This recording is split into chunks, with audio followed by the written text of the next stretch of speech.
Yes, hello everyone. My name is Kakande Richard, and we are premiering the ALED Media Live. We are centering into our programs and also making sure that we keep you updated with the current affairs and drawing our analysis as the liberal world. I am so glad of the facilitation from our partners at ALED, as well as those abroad who have made these programs to be so vocal, philosophical, and very sounding. And of course, today, many of us have been questioning what has been the libertarian take, especially in Africa, on the American soil, whether we support the Republican agenda or the Democratic agenda. And of course, few people actually understand that we have a libertarian candidate into the race within the United States, and that is Chase Oliver. And for us, we still believe that the ultimate goal of every society is to make sure that they have a leader, a frontliner of policies that support human flourishing. Lately, we've had a lot of socialist and communist ideas in the US in the name of the welfare principle. We do not completely denounce the welfare principle, but we think it should be the last stage upon which citizens should be bailed out. We think that we must give room for markets to function freely. We must give room for an open border trade.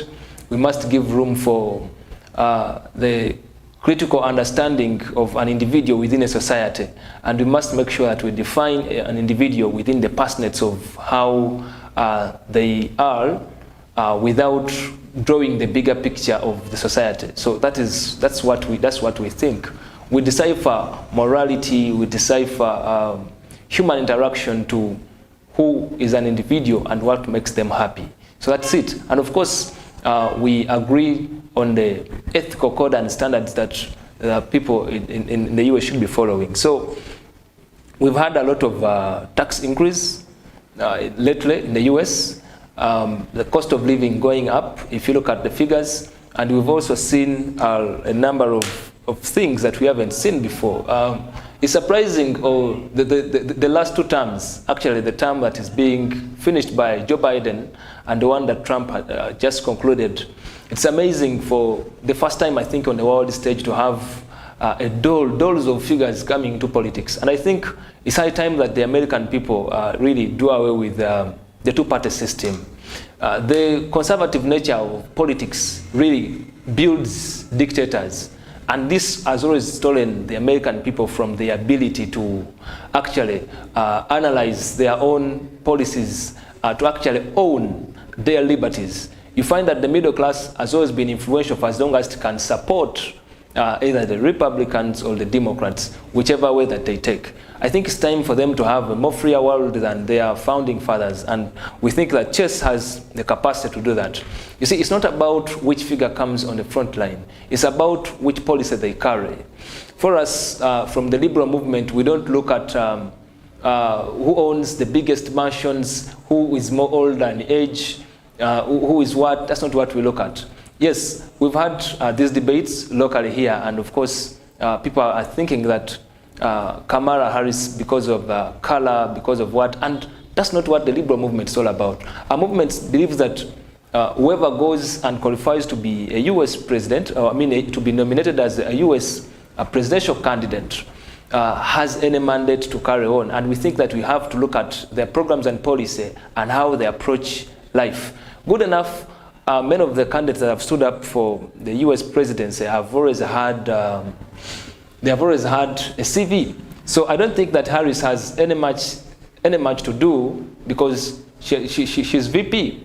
What hasn't she done that she wants to do as she comes to power? I don't think that, and I put the same question to Trump, that look, this is a gentleman who spent 4 years in the White House. Yes, we know there are new developments that have come up within the world, but what did he do that he wants to do? That's the point. So I think that it's time that the world draws away from the cynical and the sick logic of the two-party system. It's time to have an inclusive society. And of course, the plunder that we have in the US is also alarming. You know, this is it's a time. It comes at a time where the Americans are living like Africans. Where on earth did we have such a system where, you know, I saw the arguments of Kennedy and the number of signatures he has to obtain so that he can qualify for nomination and for presidency. And I think this is madness. We must give leverage for people who have got talent to lead others to come on board. Let the electorates decide. As it has been our slogan that let the market decide. I think it's time that we give a leveled platform for the people. Just like it is in Uganda, where we have the commercialization of politics. You know, I saw some time back in our local newspapers, you need about 2 trillion Ugandan shillings to stand against the president of Uganda.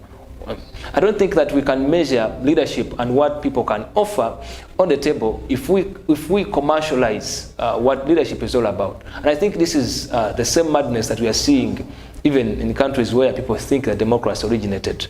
But we still come to terms with the reality and think that it's time that the US, maybe in a broader perspective, look at an individual before a party or before any association or any identity. The politics of identity practiced in Africa, of tribalism, of religion, of color, I think that madness should be stopping.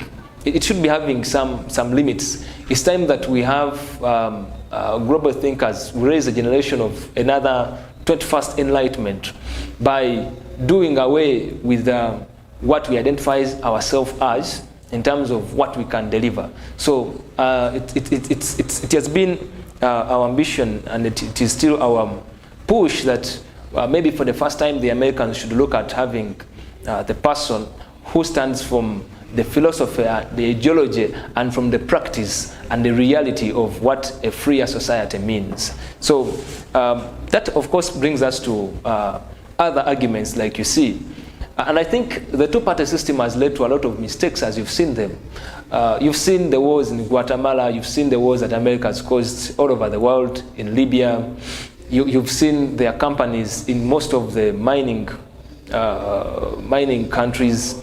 And we think that this is potentially because these are the people who are funding these kinds of candidates. So liberty and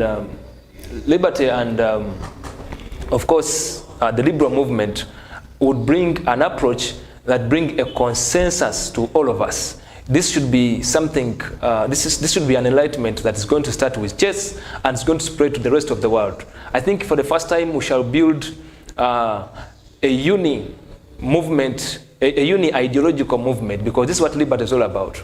For us, we don't have limitations as to identities. What we have is who brings a programmatic program that can strive and pull majority of us out of poverty, but also give us a more freer society. Who is willing to protect what we've worked for, what we've earned genuinely, and who is going to give us justice wherever we need it? Who is going to protect the integrity and the borders of our countries against aggression? That's what we look at in liberty. Who is going to make sure that everyone can produce, everyone can exchange value for money, for a profit? And that's what we look at as the liberal movement. And this, of course, crosses to the debt burden that the US has, but also to stop poking nose where it's unnecessary.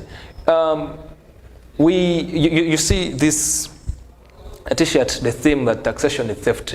This is one of the global ideas that started from the US. And yes, we believe so, as the liberal movement, we believe so. Why do we believe so? If the US taxpayer does not agree for their tax to be used to start a war, then why should their tax be used to that? Who brings such leaders who are so much identical of their political affiliation to books in a society and a state that we think has grown?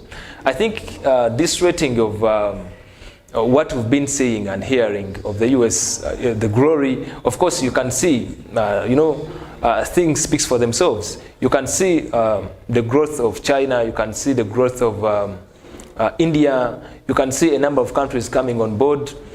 They don't want to be superpowers, but they are building their own share and portion of the world simply because the US has skipped the fundamental reason as to why it became the US.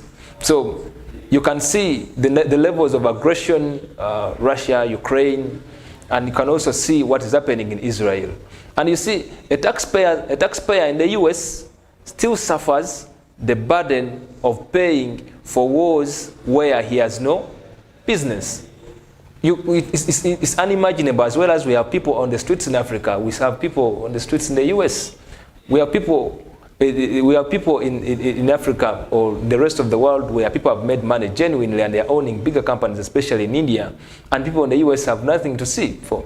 So I think it's time that we change the narrative. It's time that we give a try and we give a chance to the libertarian movement and the Liberty Party to deliver the US to where it's supposed to be by now. And this is not only for the US, but for the rest of us, for the safety and for the growth of each and every one of us.